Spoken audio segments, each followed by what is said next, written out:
All right, this is a bridging sequence. We're gonna go through, there's so many different ways to bridge or hip extend. I'm gonna go through the majority of the ones we do in clinic.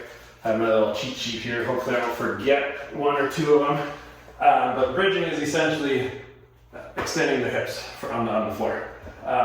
One of the big things that people need to understand is what it feels like to squeeze your butt cheeks and know what that feels like, because people will do it but not understand what it's supposed to feel like in their brain. So grabbing on and go right squeeze, left squeeze, both squeeze, just to make sure you know and understand what that should feel like.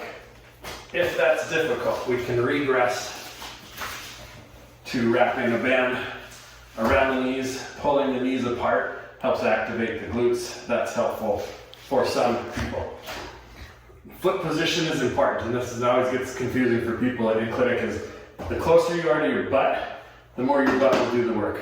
The closer or the farther you are away, the more your hamstrings will do the work. And there's a purpose for both of those. And so just know the difference. Know that as farther away you'll go, the farther down, longer lever you'll use in your hamstrings.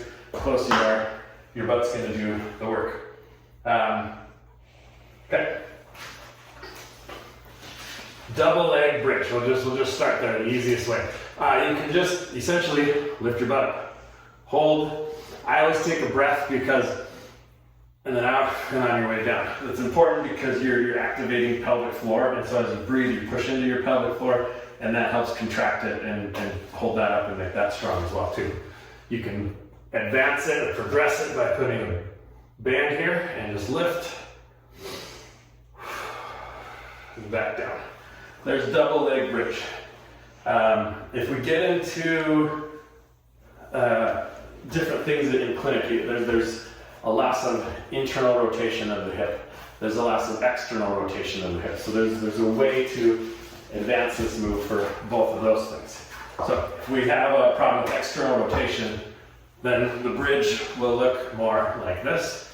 And a lot of patients will get stuck, the leg will be up here, and so you just roll until you can get your knee to the floor. We call that a fixed point. And so now the bridge will look like this. You're gonna lift up through external rotation and make your butt do work. Initially, you can have your foot on the ground to help, then you can lift without the foot. It's a harder progression. Internal rotation will go over the top, meaning if your leg can't do this and internally rotate.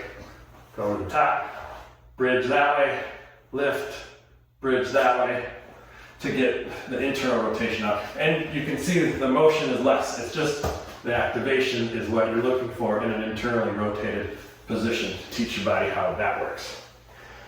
Double leg, we've gone through single leg and knee to chest. The thing about some